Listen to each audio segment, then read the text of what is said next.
libanaise des Émirats.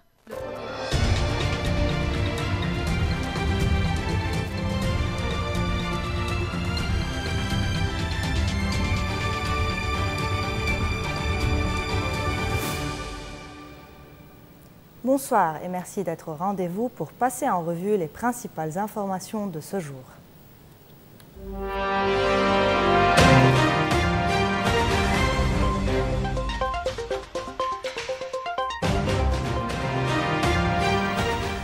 Depuis Abu Dhabi, le Premier ministre Nawaf Salam a adressé un message fort à la diaspora. Réforme, souveraineté et reconstruction de l'État sont les piliers du nouveau cap gouvernemental. La chancellerie libanaise des Émirats, le Premier ministre Nawaf Salam a affirmé que le gouvernement est résolu à rebâtir la confiance et à restaurer l'autorité de l'État, estimant que cela commence par les réformes financières, administratives et politiques. En seulement 3 mois, affirme-t-il, des pas ont été franchis.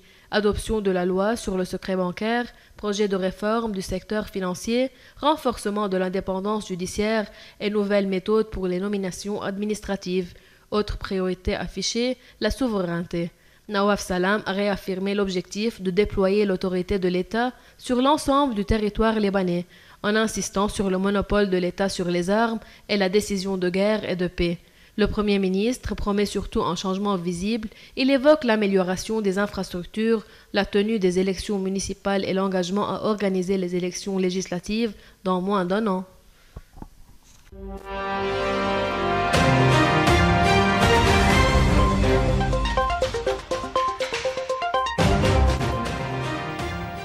Israël a confirmé avoir mené des frappes aériennes sur l'aéroport de Sanaa au Yémen, en réponse à des tirs de missiles revendiqués par les Houthis.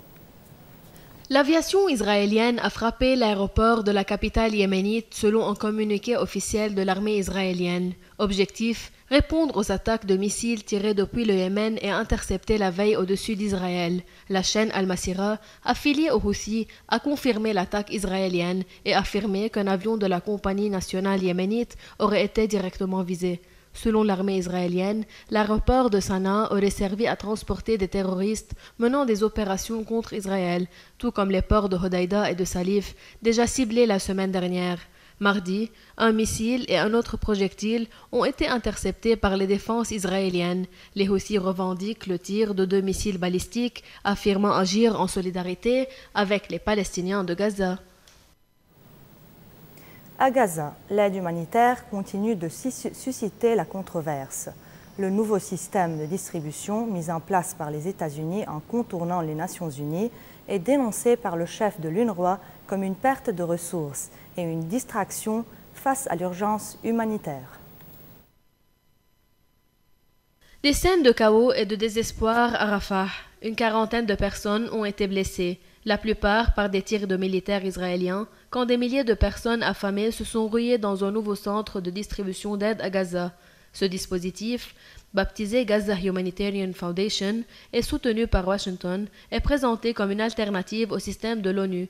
Or, Philippe Lazzarini, le directeur de l'UNRWA, considère qu'il s'agit d'une perte de ressources et une distraction. Nous avons déjà l'expérience, les équipes et les moyens pour atteindre ceux qui ont besoin d'aide. Ce qu'il nous faut, c'est l'autorisation d'agir, dit-il. Israël affirme vouloir éviter que l'aide ne soit détournée par le Hamas, mais pour les humanitaires, ce nouveau modèle met en danger les civils et viole les principes fondamentaux de neutralité. En effet, des observateurs considèrent qu'en excluant l'ONU, on déstabilise tout le réseau existant et on exclut aussi les Palestiniens eux-mêmes. Mardi soir, le Premier ministre israélien Benjamin Netanyahou a admis une perte de contrôle momentanée à Rafah. Son armée affirme avoir effectué des tirs d'avertissement pour contenir la foule. Pendant ce temps, la famine menace dans plusieurs régions de Gaza. Philippe Lazzarini insiste, le nouveau modèle proposé par Israël et les États-Unis risque d'exclure les plus vulnérables et d'aggraver la catastrophe humanitaire. Dans un territoire ravagé par 19 mois de guerre, les Gazaouis manquent de tout: eau, nourriture, médicaments, carburant. Et malgré un assouplissement annoncé au blocus, l'aide continue d'arriver au compte-gouttes. La population civile paye le prix fort. Longtemps absents des étals syriens, les fruits tropicaux comme l'ananas, la mangue ou le kiwi font un retour remarqué à Damas. Après plus d'une décennie de guerre, d'isolement économique et de sanctions, ces produits autrefois interdits s'affichent aujourd'hui sans complexe dans les marchés populaires. Avant, on cachait les ananas sous les étals, on risquait la prison. Aujourd'hui, c'est fini. On les expose comme des pommes de terre, affirme Marwan Abou Hayla, un marchand de fruits devant ses clients intrigués. Le changement est visible. Depuis la chute du régime de Bachar el-Assad en décembre dernier, le commerce s'ouvre à de nouveaux produits. Le dollar américain circule librement, les voitures récentes circulent à nouveau et le carburant est plus disponible. Ahmed El-Harith est vendeur, il dit « 1 kilo de bananes coûtait autrefois le salaire d'un fonctionnaire. Aujourd'hui, c'est enfin accessible, du moins pour certains. Mais si les fruits tropicaux refont surface, tous les Syriens n'en profitent pas. Ilham Amin, mère de famille, se plaint. Je vois ces fruits qui font rêver mes enfants, mais à 40 000 livres syriennes le kilo. Je ne peux pas me le permettre. » De son côté, Nour Abdel-Jabbar souligne « Avant, on voyait les ananas dans les films, pas dans les magasins. Maintenant, le défi c'est de savoir les couper. » Dans un pays où plus de 90% de la population vit sous le seuil de pauvreté, la présence de fruits exotiques est autant un symbole de libéralisation, de contraste social. À Damas, l'ananas n'est plus peut-être pas encore un fruit du quotidien, mais sa présence sur les marchés raconte, à sa manière, une Syrie qui tente de tourner la page.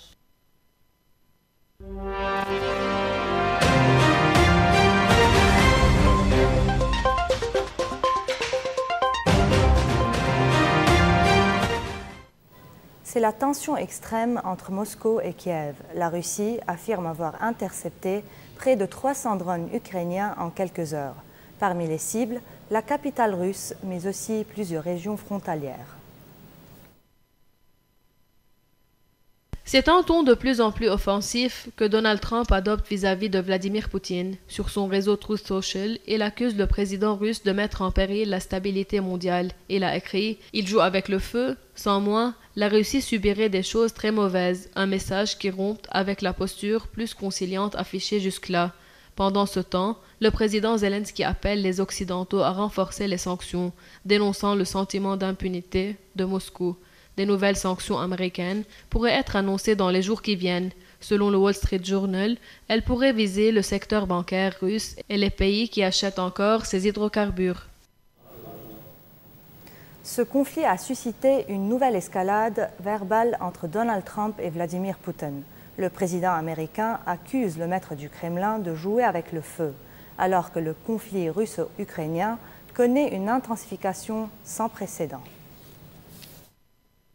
C'est l'une des attaques les plus massives depuis le début du conflit. Selon le ministère russe de la Défense, 112 drones ukrainiens ont été neutralisés entre 21h et minuit, notamment dans la région de Bryansk à la frontière sud-ouest. Peu après, 33 autres drones ont été abattus en route vers Moscou. Ces attaques ont entraîné des perturbations majeures dans les aéroports de la capitale. Les vols ont été suspendus, le temps de sécuriser l'espace aérien. Mais Kiev aussi paye un lourd tribut. Dans la même nuit, des drones russes ont frappé la région de Kharkiv. Depuis plusieurs jours, l'Ukraine est la cible de frappes russes massives qui auraient déjà causé au moins 13 morts. Moscou affirme que ces frappes sont une réplique à des attaques ukrainiennes sur son propre territoire, ayant touché des civils. Plus de 3 ans après le début de la guerre, près de 20% du territoire ukrainien est toujours sous contrôle russe, notamment la Crimée, annexée depuis 2014. Un conflit qui s'enlise sans solution diplomatique en vue. Le monde se dirige vers de nouveaux sommets de chaleur. Il y a désormais 70% de chances que la planète dépasse les plus 1,5 degrés Celsius de réchauffement moyen entre 2025 et 2029.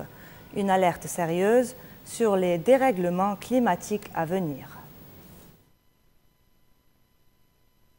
Dans un rapport publié à Genève, l'ONU prévient la barre symbolique des plus 1,5 degrés Celsius par rapport à l'ère préindustrielle pourrait être franchie, au moins temporairement d'ici 2029. Nous venons de vivre les 10 années les plus chaudes jamais enregistrées, et ce rapport ne laisse entrevoir aucun répit. Les gaz à effet de serre, comme le CO2, continuent d'augmenter. Résultat, le climat mondial est sur une trajectoire critique. Les scientifiques estiment déjà le réchauffement actuel à 1,44 degrés Celsius sur la période 2015-2034. Et chaque fraction de degré supplémentaire entraîne des conséquences dévastatrices. Vagues de chaleur, fonte des glaces, événements extrêmes. La semaine dernière, 52 degrés Celsius aux Émirats, plus de 40 degrés Celsius en Chine, des vents meurtriers au Pakistan. Le défi est immense. Limiter le réchauffement à 1,5 degrés Celsius reste l'objectif de l'accord de Paris. Mais de plus en plus d'experts jugent cet objectif hors de portée si les émissions mondiales ne baissent pas drastiquement et rapidement. Une nouvelle tentative, un nouvel échec spectaculaire pour SpaceX. Le méga-fusée Starship d'Elon Musk, censé un jour emmener l'humanité sur Mars, a de nouveau explosé après son décollage depuis le Texas. Retour sur une mission aussi ambitieuse que périlleuse. C'est depuis Starbase, dans le sud du Texas, qu'a eu lieu le 9e vol test du Starship, le lanceur spatial le plus puissant jamais construit. Au sol, les spectateurs espéraient un vol historique, mais après un décollage réussi, les premières complications apparaissent. Le booster Super Heavy explose au lieu d'atterrir dans le golfe du Mexique. La deuxième étape du vol ne se passe pas mieux. Le vaisseau ne parvient pas à ouvrir ses portes pour déployer sa cargaison de simulateurs, satellite Starlink. Il perd le contrôle, fuit du carburant et se désintègre dans l'espace, avant d'atteindre sa cible près de la côte australienne. Pour Elon Musk, l'échec fait partie du processus. Il promet d'accélérer la cadence. Un lancement toutes les 3 à 4 semaines, un rythme ambitieux qui repose sur la devise de SpaceX. Échouer vite, apprendre vite. Un point positif, SpaceX a réussi à réutiliser pour la première fois un booster Super Heavy et l'agence américaine de l'aviation a donné son feu vert pour faire passer le nombre de lancements de 5 à 25 par an, malgré les protestations écologiques. Malgré les explosions, Starship continue de progresser à grande vitesse. Pour Elon Musk, chaque vol rapproche un peu plus son rêve de coloniser Mars, mais le chemin vers les étoiles reste semé d'embûches. À Téhéran, une tragédie de Shakespeare prend une tournée inédite. Le roi Lear est revisité dans une mise en scène audacieuse avec musique rock, éclairage spectaculaire et costumes flamboyants.